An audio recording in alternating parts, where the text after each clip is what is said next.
मनवा करेला कभी ही मन मानी हो। लाखों में एक जवानी बतो हजो कैसे ही मनवा मानी हो।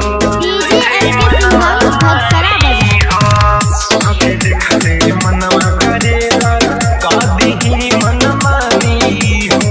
लाखों में एक जवानी बतो हजो कैसे ही मनवा मानी हो। के भोला मरदा पूरा कर दुनिया के भोला मरदा पूरा कर दुनिया से नहीं जिएगा तो जरा एक पत्थर को सुना जान मार ढोड़िया। एक पत्थर को सुना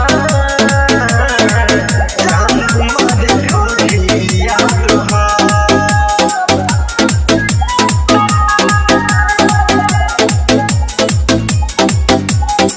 दिलवा घायल करे करे जा तुहर पातर कमरिया हो। तुहरा ऊपर से हटेला नहीं एको के नजरिया। दिलवा घायल करे करे जा तुहर पातर कमरिया हो।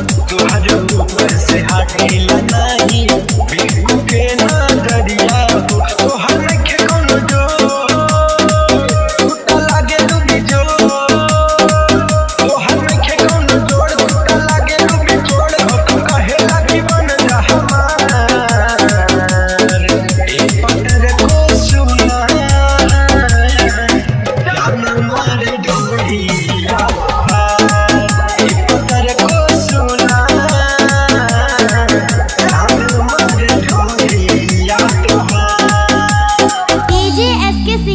घगसरा बाजार।